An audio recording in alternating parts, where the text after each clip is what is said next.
In 1921, the British government gave the people of Ireland a free choice whether they wanted to continue in association with Scotland and England and Wales or to go on their own. The South voted for going on their own, but the North didn't want to do that. The result was a kind of civil war. And it came along religious lines because most Catholics were in favor of independence and most Protestants didn't see why they should separate from their friends in Scotland and England and Wales. But then riots began, assassinations, burnings, lootings, murders, with retaliation and a bitter, bitter feeling. The true Christians, the praying people, got so desperate they prayed, "Oh God, send anyone just to bring the people back to yourself." Now the Lord has a sense of humor. He sent them a man from Glendale, California. He was an Irish-American called W.P. Nicholson.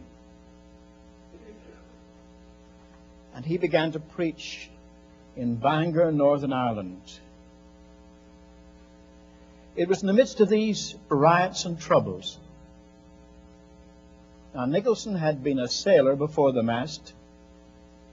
He said he was most religious when he was drunk. But he was converted at home in 1899. He went to the Bible Training Institute in Glasgow. Then he joined Wilbur Chapman's evangelistic team in Australia and New Zealand, and then came back to this country. And it wasn't until 1920, after the war, he was able to go back and visit his native country. So he started in 1920 in this town of Bangor, a very old city going right back to the days of St. Patrick. The largest buildings were packed. It wasn't until 1921 he was able to come and follow it up. He went to Portadown. More than 900 inquirers were cancelled, although it was a revival among Christians. Then he went to Lurgan. And he went to Newtownards. When he came to the city of Belfast, conditions were so bad that people used to lie on the floor of the streetcars because of the bullets going through the windows. But Nicholson's preaching was so powerful, it was regarded as one of the things that brought the Civil War to a stop. Now, he was a very rough-tongued man. He didn't speak of His Holiness the Pope. He always called him the old bachelor on the Tiber. The Prime Minister of Northern Ireland took him aside and said, "Mr. Nicholson, you're doing a great work, but please don't say anything to make it worse with our Roman Catholic fellow citizens." Nicholson thought it over. He said, "All right, I'll lay off the Catholics. I'll take it out on the Plymouth Brethren." He did. He was a Presbyterian. He used to lay into the Baptists and the Plymouth Brethren because of believers' baptism and so forth. Yet they were the denominations that grew most through his ministry. Now, when I say he was a rough-tongued man, I remember he was preaching in Newtownards Road Methodist Church. A man in the front seat began to heckle him. Nicholson didn't suffer fools gladly. He said, "I'm giving you one more chance." The man heckled him the second time. Nicholson hesitated. Then he said, "If you open your mouth again, I'll put you out." Now, this rather shocked the church people. They thought that it would be a mark of good manners just to take no notice. But when the man heckled the third time, Nicholson put his notes in his Bible, closed the Bible, came down from the pulpit, got him by the shoulder, marched him up to the door and pushed him out, closed the doors, came back again in dead silence, came up to the pulpit and said, "Now, where was I?" That was too much for a Presbyterian lady. She came up afterwards, "Mr. Nicholson, what a thing to do in a gospel meeting." He said, "What was wrong with it?" "Putting a man out from the sound of the gospel. I never heard the like of it in my life." He said the man was preventing people from hearing the gospel. "Oh," she said, "you're impossible to talk to." She said, "What would the Lord have done if the Lord had been here?" Well, said Nicholson, if the Lord had been here, he would have cast the devil out of the man. I couldn't do that, so I just shoved the two of them out together.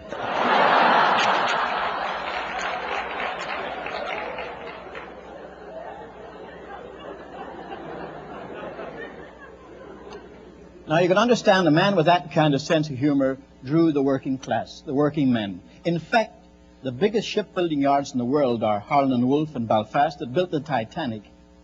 And the men marched en masse in their dungarees, straight from work to the meetings. And when they couldn't get into some of the churches, they carried away the railings and part of the wall.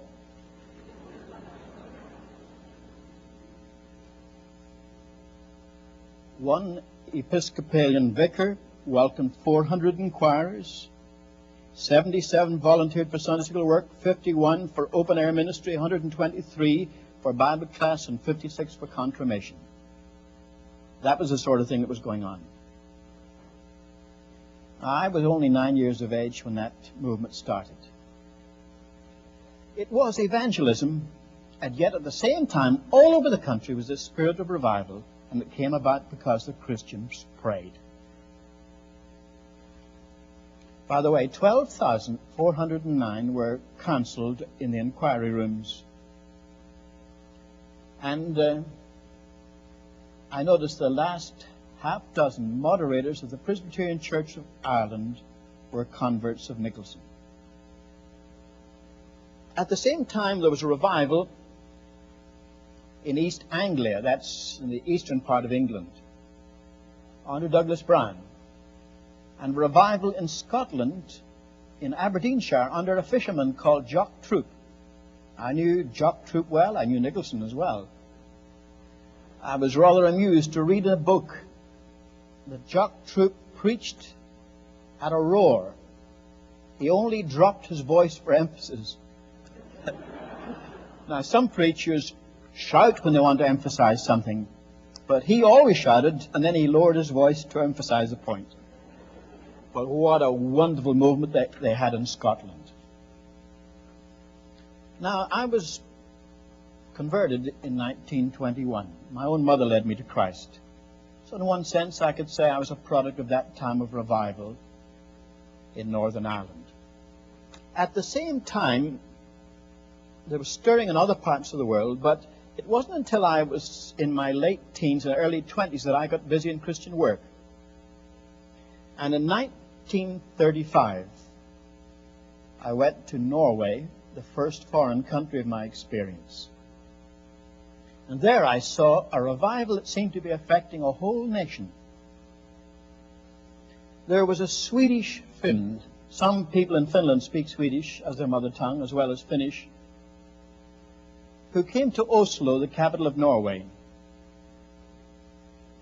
and took some meetings in a church called Bethlehem. It was most unlikely that revival would begin there. But actually, that's what happened. Frank Mangs was his name, M-A-N-G-S. He's still alive. And he began preaching so powerfully that after a while, Bethlehem Church asked people being converted there, please don't join us, we've got too many. Go and look for another church in town. And it became a blessing to the whole city. Then a strange thing happened. There was a movement, some of you older people may remember the Oxford Group movement. It became moral rearmament. It was very weak in theology, but they used to challenge people to get right with God. When they went to Norway, they had to get interpreters to tell the people what they were saying in English, turned it into Norwegian. And they picked on several very godly evangelicals to interpret for them. Now, could you imagine if someone whose theology wasn't very clear came to preach in Southern California, and somebody from World Vision, for example, interpreted? You know that their messages would get a much more evangelical flavor through the interpretation. The result was nationwide revival in Norway. I arrived there in January of 1935, not knowing a soul.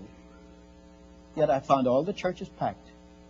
I stayed in the Baptist seminary with the students. We used to go from 6 until midnight, just from one church to another, finding every church full. Now, you know, today there are some churches in Los Angeles that are full. But could you imagine this happening every night in every church? That was the great revival of the 1930s in Norway. It was the first time after I'd grown up that I saw such a movement. I was traveling then as an evangelist, started out on a bicycle, but in 1935 I went to Canada. The first invitation I had was to preach for Dr. Oswald Smith in the great People's Church. The church became too small, so we took the Massey Auditorium to conclude the meetings. Then I went to the Moody Church for Dr. Harry Ironside and kept ministering throughout Canada and the United States. And sometimes we saw touches of what Americans like to call real revival.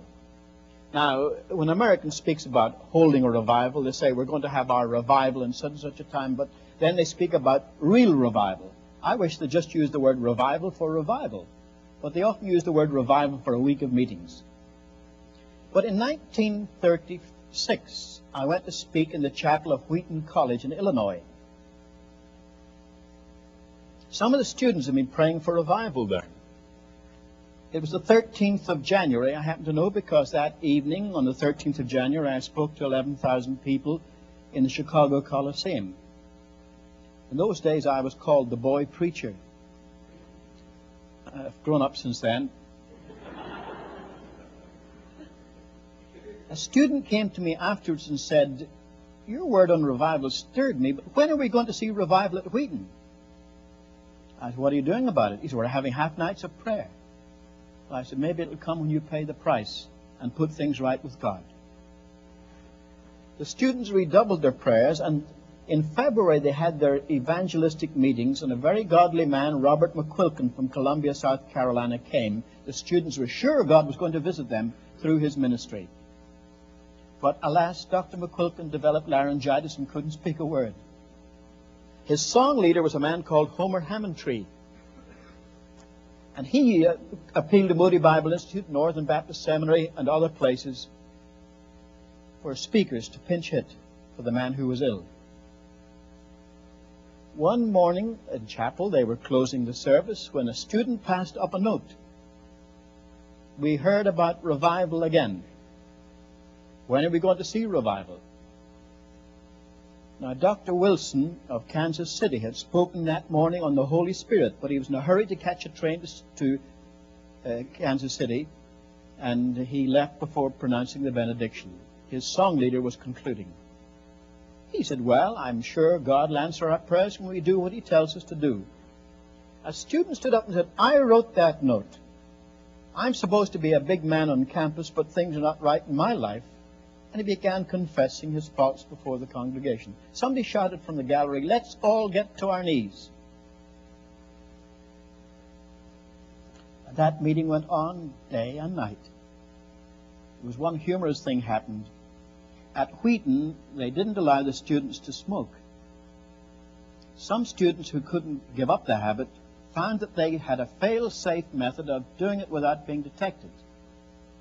If they went into chapel and went straight down the stairs to the basement where they had the furnaces, nobody would know they were there. They could smoke their cigarettes, throw the butts into the furnaces, no evidence, and then come up another series of steps right up to the platform. But they couldn't do that until the students were going out, and then they were counted out for attendance. It's a sure method. But this particular morning, they said, "Who's preaching this morning?" 10:30, then 11 o'clock struck. Who is it? The meeting went on. When 12 o'clock struck, one fellow turned pale.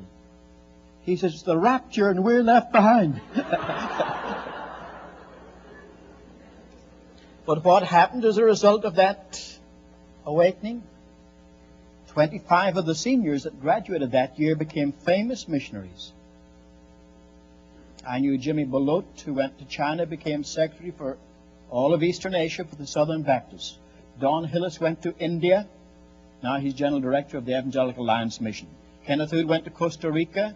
Wilbert Norton went to the Congo. I could go on. Among those that stayed in this country were Dr. Carl Henry, famous theologian, Harold Lindsell, who was editor of Christianity Today, and I could mention others. That movement really stirred the whole company of students. I went up there to see what was happening because the president sent me a telegram. The great revival had broken out at Wheaton. I went from there to Atlanta. I preached for a young Scottish minister called Peter Marshall. That was before he became famous. And then I went to Columbia, South Carolina, where the students at the Columbia Bible College, a missionary college, were praying for revival now that their president had come back and told them what had happened at Wheaton. They were hoping that perhaps something would happen before long, but that week we saw a revival break out again. It's very interesting that some seniors from Wheaton and some seniors from Columbia got together at Ben Lytton Conference Grounds that summer and started the Student Foreign Mission Fellowship, which today draws those great crowds to Urbana. You've heard of 17,000 students coming to study missions at Urbana. That arose from that movement. Now there's something further one could say. While the tide seemed to be out in the Western countries between the two world wars, generally speaking, with exceptions, there were great revivals in the field. For instance, in China. In 1927, a movement began in Shanghai. What a movement. It began among young Chinese. Some of them became very famous as evangelists. I knew quite a number of them. Before the 30s were up, I traveled in China with what was called the Bethel Bands. When they went to Peking, Christians would come at 10 o'clock at night with bedding and sleep all night in church so as to get a place in the crowded out early morning prayer meetings. That movement touched every part of China. Every part. One of the leaders was Andrew G. Another was Dr. John Sung. Dr. John Sung had a PhD from Ohio State University, but he became an evangelist, and like W.P. Nicholson, was rather rough-tongued. He did things that Orientals didn't do. For example, while he was preaching on, "Because thou art lukewarm and neither cold nor hot, I will spit you out of my mouth," he got carried away and spat on his interpreter. And that's something that Chinese people never do. Never do a thing like that. But Andrew G., John Sung, Leland Wang, I've mentioned a host of them, were used of God throughout the whole of China.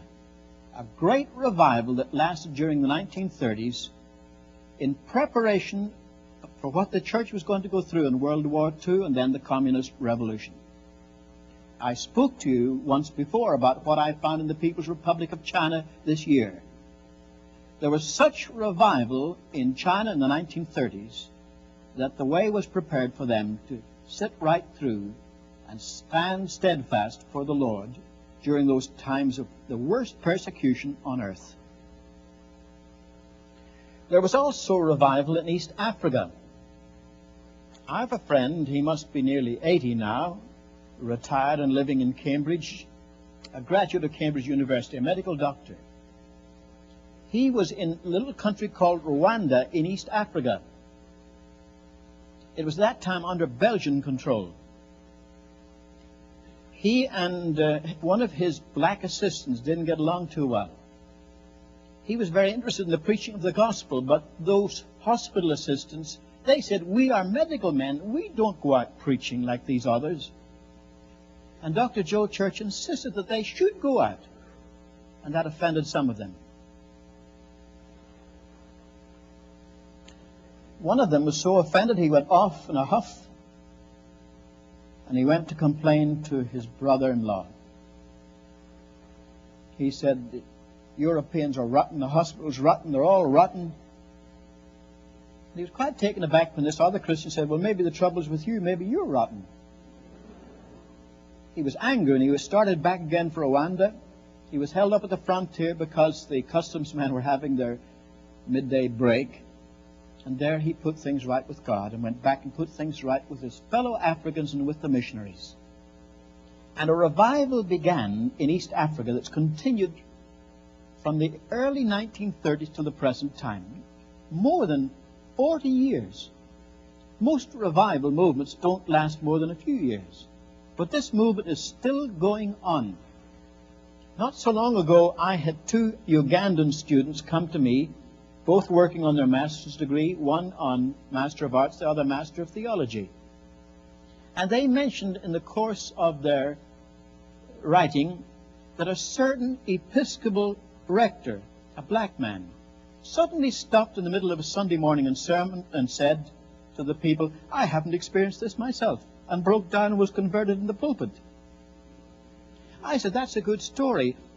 Who was the minister?" And they said it was a man called Erika Sabiti. But I said, "He's Archbishop of East Africa now." He said, "That's right." He was the one before the one who was murdered by Idi Amin. Now that movement lasted right through the Mau Mau persecutions. Those black Christians were often tortured for their faith because they would not hate anyone. At that time, the blacks who had suffered so much because of exploitation hated the whites. But these Christians refused to hate anyone. Their movement is still going strong, and I would say they've captured East Africa. The East African revival movement is still going strong. Now, these were the revivals that happened during the time that the tide was out in the United States and Great Britain and most of Western Europe. There was not much going on between world wars. It's true that the Pentecostal evangelists were having blessing. You've read the stories of Amy Semple McPherson's great campaigns. You know that in Britain there was a great evangelist called George Jeffreys. He was a friend of my parents. He founded the Elam Foursquare denomination over there. There were also some other great evangelists, Gypsy Smith, Lionel Fletcher, and others who were going. But largely speaking, there was no great revival between World War I and World War II. Yet in every part of the mission field, the Lord's work went on, as if the Lord said, "Now you've had your chance. I'm going to give it to the people on the frontiers." Next time I have the opportunity of talking to you about revivals, I'm going to tell you of some of the remarkable awakenings since World War II. Because there was a revival in Cuba before Castro. Most people don't know this. I saw a revival in Brazil. I've seen streets packed from wall to wall. Young people sitting on the top of buses listening to the Word of God. Churches packed till midnight. Praise services first thing in the morning. Not only did that happen in Latin America, in many parts, but the great movements of God in Indonesia. Movements of God in Korea. Movements of God in parts of India. I told you already that there was a great movement of God in Nagaland that broke out 5 years ago, and 100,000 people have joined the churches, as many as they had in membership after 100 years. It was being taught in most of our theological seminaries that these great movements of revival have given way to great organized evangelistic campaigns. I don't believe that. I believe there has been a series of world evangelists from George Whitefield to Billy Graham. I thank God for them. But the great unstructured, unorganized movements of the Holy Spirit are continuing. And I believe they will continue until the Lord comes. Now, as to what we do to prepare for them, I'll keep that for the other part of my message. Thank you.